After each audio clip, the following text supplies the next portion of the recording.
সর্বশেষ যে লোকটা জান্নাতে যাবে তাকে আল্লাহ তাআলা জাহান্নামের আগুনে পোড়াতে পোড়াতে ছাই বানিয়ে ফেলবে।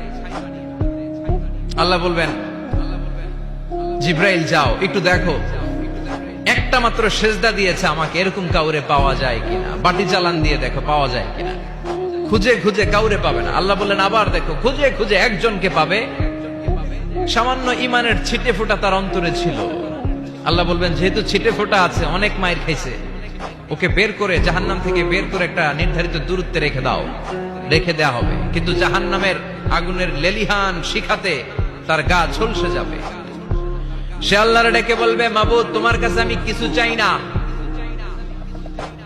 জাহান্নাম থেকে তুমি আমাকে বের করেছো, জীবন নদীর পানি তুমি আমার গায়ের মধ্যে ঢেলে দিয়েছো, আমি আবার সজীবতা ফিরে পেয়েছি, আমি তোমার কাছে জান্নাত চাই না, শুধু নিরাপদ একটা দূরত্বে আমাকে রেখে আসো, যাতে জাহান্নামের আগুন আমারে কষ্ট দিতে না পারে। আল্লাহ, আমি কিন্তু তোমার কাছে জান্নাত চাই না। কি চাই না? জান্নাত চাই না, কিন্তু জাহান্নামের আগুন আমারে কষ্ট দিচ্ছে, এতটা দূরত্বে রাখো যাতে জাহান্নামের আগুন আমার গায়ে না লাগে। আল্লাহ বললেন, ওকে রাখবো, কিন্তু আমার সাথে একটা কন্ট্রাক্টে যেতে হবে, যে এটা তোমাকে দিলে তুমি আর নতুন করে কিছু চাবা না। সে বলবে আমি রাজি, কন্ট্রাক্ট হয়ে যাবে। আল্লাহ জিব্রাইলকে বলবেন, যাও এমন দূরত্বে রাখো যাতে জাহান্নামের আগুন ওরে কষ্ট না দেয়। রেখে আসা হবে, অনেক দিন সে ওখানে আনন্দে থাকবে, আল্লাহ শুকরিয়া করবে। সে মনে মনে বলবে, বেঁচে গিয়েছি, আমি বেঁচে গিয়েছি, জীবনে আর কিছু চাই না, জাহান্নাম থেকে আমি বেঁচে গিয়েছি।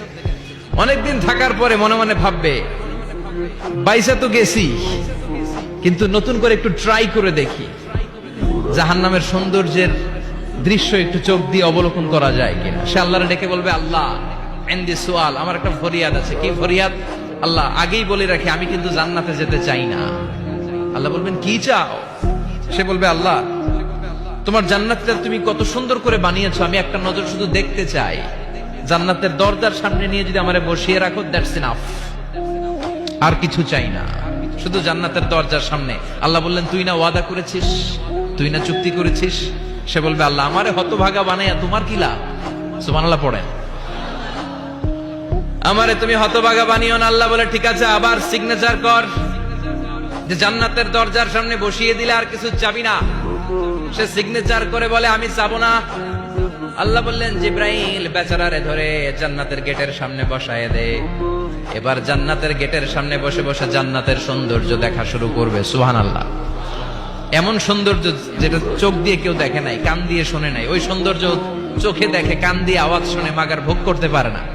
অন্তরে জ্বালা আছে না নাই? এয়ার কন্ডিশনের রুমে ঢুকতে না পারলেও, এয়ার কন্ডিশনের রুমের দরজার বাইরে দাঁড়ালো, এয়ার কন্ডিশনের রুমের একটা ঠান্ডা বাতাস গায়ে লাগে না? কথা বলেন তো। ও যখন জান্নাতের দরজার সামনে দাঁড়াবে, ওর গায়েও এরকম জান্নাতের ঠান্ডা বাতাসের হিমেল ছোঁয়া গাটাকে শীতল করে দিবে। ওই শীতল হয়ে যাওয়ার পরে আর তো সহ্য হবে না, আবার আল্লাহরে ডাকবে। মনে মনে ভাববে, আর একটু ট্রাই করি না, দোষ কি, আস্তে আস্তে অনেক দূর তো আগাইছি। সুবহানাল্লাহ কইবেন না? এবার আল্লাহরে বলবে, আল্লাহ ইনদি সুআল, আল্লাহ তুমি যদি কোনো বিষয়ে নতুন করে ডিসিশন নাও, তোমারে জিজ্ঞেস করার মতো কি কেউ আছে? আল্লাহ বলে, না, আমি তো সব রাজার বড় রাজা, মহারাজা, আমার উপরে তো কারো কথা চলে না। ওই হতভাগা লোকটা বলবে, আল্লাহ এত সুন্দর জান্নাত তুমি বানালাম, চোখ দিয়ে সৌন্দর্য দেখি, কান দিয়ে আওয়াজগুলো শুনি, হুর আর গেলমান হেঁটে বেড়ায়, এত সুন্দর জান্নাত চোখ দিয়ে দেখি, ঢুকতে পারি না, আমারে কষ্ট দিয়ে তোমার কি লাভ? ও আল্লাহ, আমারে তুমি মাফ করে দাও, জান্নাতের চিপার মধ্যে এক কর্নারে তুমি একটু আমারে জায়গা করে দাও। আল্লাহ বলবেন, ওয়াই হাক ইবনা আদম, তোর ধ্বংস হোক হে আদম জাত, মা আগদারাকা, তোর চেয়ে বড় গাদ্দার আমি আমার সৃষ্টিকুলে কাউরে দেখি নাই, কারণ তুই আমার সাথে চুক্তি করিস আর চুক্তি ভঙ্গ করিস।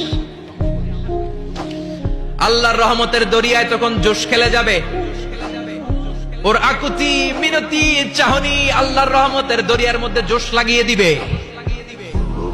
আল্লাহর দয়া হয়ে যাবে, মায়া হয়ে যাবে। আল্লাহ বলবেন, ঠিক আছে, জান্নাতে যা। লোকটা এবার এক দৌড়ে জান্নাতের ভিতরে ঢুকে যাবে। লোকটার দৌড় দেখে আবার লোকটারে আল্লাহ ডেকে বলবে, একটু দাঁড়া, একটু দাঁড়া, জান্নাত তো দিছি, তো দৌড় দিলি কেন? সুবহানাল্লাহ কইবেন না? লোকটি বলবে, আল্লাহ প্ল্যান তো আমি কম করি নাই, এত চেষ্টার ফলে আমি আসতে পারছি, আবার যদি তুমি বাইর করে দাও, এই জন্য এক দৌড়ে এমন চিপার মধ্যে লুকামো যাতে তুমি আমার না দেখো। আবার আল্লাহর রহমতের দরিয়ায় জোশ খেলে যাবে, আল্লাহ কাছে ডাকবে, কাছে আয়, ও গোলাম তোর কি মনে চায় আমারে বল, আজকে তুই চাইতে থাক, আমি দিতে দিতে তোর মনের সব আশা পূরণ করে দেব। লোকটা খুশি হয়ে বলবে, আল্লাহ আমারে এটা দাও, বাড়ি দাও, গাড়ি দাও, নারী দাও, এটা দাও, ওটা দাও, একের পর এক চাইতে থাকবে, আল্লাহ সব তারে দিতে থাকবে। চাইতে চাইতে লোকটার সব চাওয়া যখন শেষ, সে বলবে, আল্লাহ আর আমার চাওয়ার কিছু নাই। আল্লাহ বলেন, নো, এত তাড়াতাড়ি যে তুমি খেলা শেষ করতে পারবা না মনু, আমার সাথে তোমার এই খেলা আরো লম্বা সময় চলতে হবে, তোমার অনেক কিছু চাইতে হবে। তুই আজকে চাইতে চাইতে তোর সব চাও আমার কাছে বলবি, আর আমি দিতে দিতে তোর জীবন ধন্য করে দেব। সে আবার চাইতে শুরু করবে, আল্লাহ এটা দাও, ওটা দাও, ওটা দাও, আল্লাহ দিতে দিতে সব দিবে। এরপরে বলবে, আল্লাহ মাফও চাই, দোয়াও চাই, আর চাওয়ার কিছু নাই। আল্লাহ বলবেন, তাই ঠিক আছে, তোরে আমি জান্নাতে ঢুকাই দিলাম, তবে মনে রাখিস তোর জান্নাতটা হবে সবচেয়ে ছোট জান্নাত, আর তোর জান্নাতটা হবে এই পৃথিবীর 10 গুণ। চিল্লা এখন সুবহানাল্লাহ।